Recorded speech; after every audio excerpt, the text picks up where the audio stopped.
నమస్తే, నేను మీ కుప్ప పద్మిని. ఇన్నాళ్ళు మీ సపోర్ట్ ని నాకు అందిస్తూ, మీ ప్రేమని నాకు అందిస్తున్న ప్రతి ఒక్కరికి కృతజ్ఞతలు. ఇప్పుడు చూడబోతున్న ఈ వీడియో కూడా ఖచ్చితంగా మీకు ఉపయోగపడుతుంది. లైక్, షేర్ అండ్ సబ్స్క్రైబ్ చేసి మీ ఇష్టాన్ని అలాగే మీ సపోర్ట్ ని నాకు అందించండి. అలాగే ఈ వీడియో పట్ల మీ అభిప్రాయాన్ని కమెంట్ సెక్షన్ లో కమెంట్ చేసి నాకు తెలియజేయండి. నమస్తే. జ్యోతిష్య శాస్త్రం ఒక అద్భుతం. వేదాంగమైన జ్యోతిష్య శాస్త్రం అనేటువంటిది మానవ జీవన గమనానికి ఒక వరం. జ్యోతిష్య శాస్త్రం నీ జీవితంలో వెలుగునింపే ఒక భాష.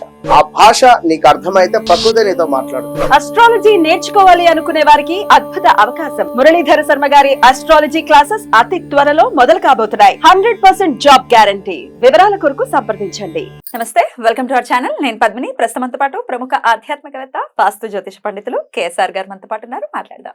సార్ నమస్తే. సార్ రైట్ సార్, గ్రహ మార్పులు ఉన్నాయి. 3 గ్రహ మార్పులు, అటు శుక్ర, బుధ, కుజ, ఈ 3 గ్రహ మార్పులు కూడా ఉన్నాయి. శుక్రుడు నీచబడుతున్నాడు, బుధుడు వక్రిస్తున్నాడు, మిథునంలోకి కుజుడు.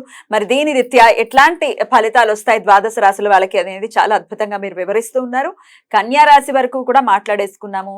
ఇక తులా రాశి నుంచి మొదలు పెట్టుకుని మీనరాశి వరకు కూడా ఎలా ఉండబోతోంది ఈ నెల? ఇంచుమించు నెలలు ఉంటుంది కదండి? ఖచ్చితంగా నల్లాలు అయితే ఉంటుంది. రైట్. సో తుల నుంచి మొదలు పెడతారండి? తప్పకుండా. తులారాశికి వచ్చేప్పటికి ఏంటంటే, ముఖ్యంగా ఈ కుజుడు మనకి భాగ్యస్థానంలోకి వచ్చినప్పటికీ కూడా శత్రువులు పెరుగుతారని అర్థం ఖచ్చితంగా. తర్వాత కోర్టు సంబంధించిన వ్యవహారాల్లో ఒకసారి ఆకస్మికంగా తగలచ్చు.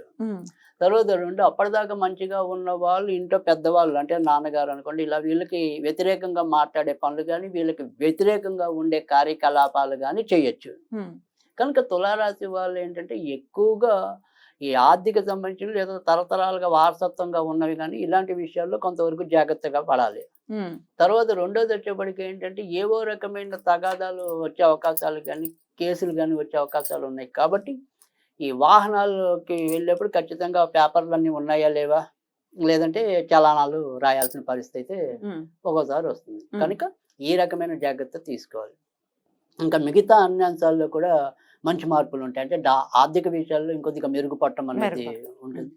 తర్వాత భార్యాభర్తల మధ్య కూడా ఇంకొద్దిగా అనురాగం పెరగటం అనేది అయితే ఉంటుంది. కానీ ఈ లగ్నాధిపతి కొంతవరకు రాశ్యాధిపతి, సో రాశ్యాధిపతి లేదా లగ్నాధిపతి ఆయన నీచంలో ఉంటాడు. కాబట్టి వ్యక్తిగత ఆరోగ్య విషయంలో మాత్రం జాగ్రత్త తీసుకోవాలి. ఖచ్చితంగా అవి జీర్ణ ప్రక్రియకు సంబంధించినవి, శిరస్సుకు సంబంధించినవి కొంతవరకు ఇబ్బంది పెట్టడం అనేది ఉంటుంది. కనుక ఈ రకమైన ఇబ్బందులు అంటే కోర్టు తగాదాలు అనుకోండి, లేదా ఇందాక చెప్పిన ఇలాంటి చిన్న చిన్న అనారోగ్యాలు అనుకోండి, వీటికి సంబంధించినంత వరకు వీరు ఏం చేస్తే మంచి జరుగుతుంది అంటే కనుక, ఖచ్చితంగా ఆదిత్య హృదయం కనుక చదువుకోగలిగితే, ఆదిత్య హృదయం నిత్యం చదువుకుంటే తప్పకుండా ప్రయోజనం అనేది ఉంటుంది. ఒకవేళ ఆదిత్య హృదయం మనకి చదువుకోవడం కష్టమవుతుంది, రాదు అనుకుంటే కనుక తేలిగ్గా చేయవలసిన పని ఏంటి అంటే కనుక, కొద్దిగా గోధుమ రవ్వ, పంచదార కలిపి ప్రతిరోజు ఏదైనా సరే చెట్టు లేదా మొక్క మొదల్లో వేయటం. మర్చిపోతే కనీసం ఆదివారమైనా అలా వచ్చే 4 ఆదివారాలు అయితే 4, 5 ఆదివారాలు అయితే 5, అలా కనీసం నిత్యం చేస్తే మంచిదే. ఒకవేళ చేయకపోయినా కనీసం ఆదివారం చేస్తే తప్పకుండా తులారాశి వాళ్ళకి ప్రయోజనం ఉంటుంది. వృశ్చిక రాశి కదా, సో వృశ్చిక రాశి వారికి మాత్రం జాగ్రత్తగానే ఉండాలి. ఎందుకంటే రాశ్యాధిపతి అష్టమంలో సంచరించడం అనేది ఉంటుంది.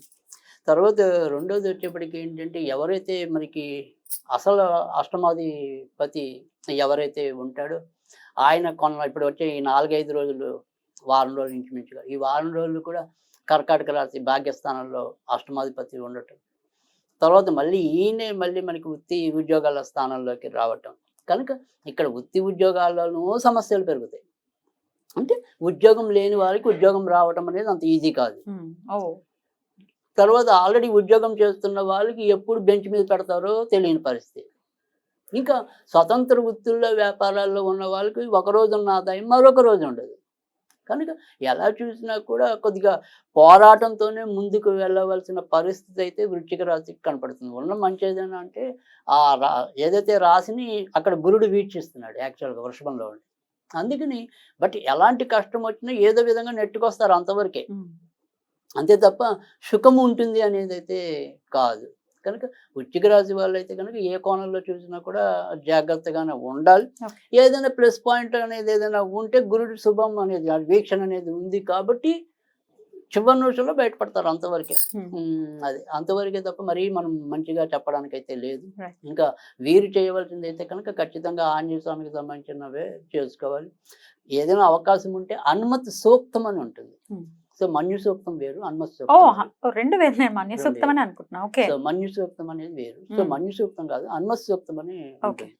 సో అది చదువుకుంటే కనుక ఖచ్చితంగా మంచి జరగడం అనేది అయితే ఉంటుంది. ఓకే. ఇంకా ధనుస్సు రాశి, ధనుస్సు రాశి వారికి కూడా కొంతవరకు ఇబ్బందిగానే అనిపిస్తుంది. ఎందుకంటే ఇటు సప్తమంలో కుజుడు వెళ్ళి చేరటం అనేది, తర్వాత ఎవరైతే భార్య కారకుడు అనుకోండి, సప్తమాధిపతి బుధుడు కదా, ఆ బుధుడు అక్కడి నుంచి ఉండటం కనుక భార్యాభర్తల ఆరోగ్యంలో ఎవరిదో ఒకరిది కొంతవరకు దెబ్బతింటం అనేది ఉంటుంది.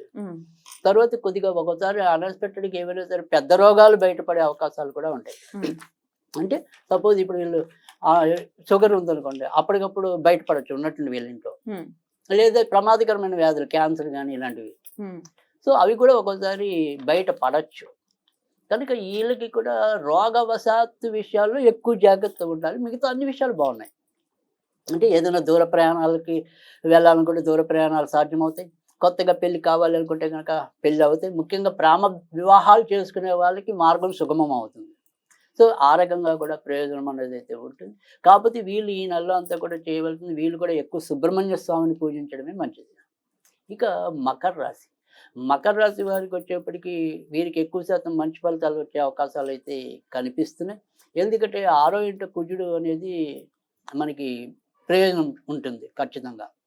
తర్వాత రెండోది వచ్చేప్పటికి ఏంటంటే ఇక్కడ ఒక 22 నుంచి 29 మధ్య ఉండే ఏదైతే బుధుడు వక్రం ఉంటాడో, ఆ 22, 29 మధ్య కొద్ది వరకు ఇబ్బందులు ఎదుర్కొన్నా కానీ 29 నుంచి క్రమంగా వీరి యొక్క ఏవైతే కార్యక్రమాలు ఉంటాయో లేదా వారు చేయవలసిన పనులు ఏవైతే ఉంటాయో అవన్నీ ముందుకెళ్ళటం అనేది అయితే ఉంటాయి. అంటే అప్పటిదాకా కొంత స్తంభించినప్పటికీ కూడా 29వ తారీఖు నుంచి నెమ్మదిగా వీరికి మంచి ఫలితాలు రావటం అనేది అయితే తప్పకుండా ఉంటుంది.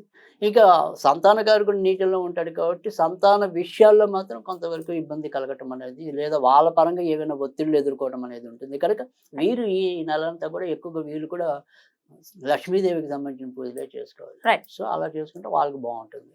ఇంకా మనకి కుంభం, సో కుంభం వచ్చేప్పటికి వీళ్ళకి మిశ్రమ ఫలితాలు ఎక్కువగా ఉండటం అనేది అయితే ఉంటుంది. ముఖ్యంగా ఈ రోగాధిపతి బుధుడు కరెక్ట్ ప్లేస్లో లేకపోవటం, తర్వాత ఉద్యోగ కారకుడు శత్రు క్షేత్రంలో ఉండటం. అందుకని ఇక్కడ అంతర్గత శత్రువులు ఉద్యోగాల్లో పెరగటం, అంటే మనతో మంచిగా భావన మాట్లాడినప్పటికీ కూడా వెనక నుంచి గోతులు తవ్వే వాళ్ళు ఎక్కువ అవుతారు.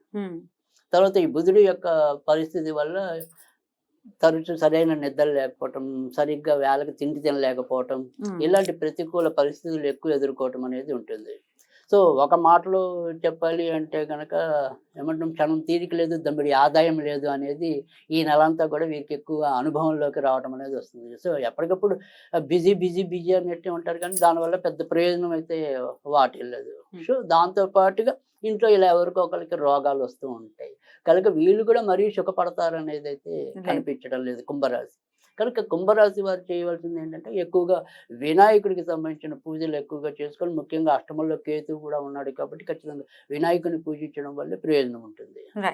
ఇంకా చివరిగా మనకి మీనరాశి కదా. సో మీనరాశి వారికి అయితే కనుక ఈ చతుర్థిలో ఇప్పుడు కుజుడు వచ్చి చేరటం అనేది అయితే ఉంటుంది. కనుక ఇంటి సమస్యలు పెరిగిపోవటం అనేది కనిపిస్తుంది.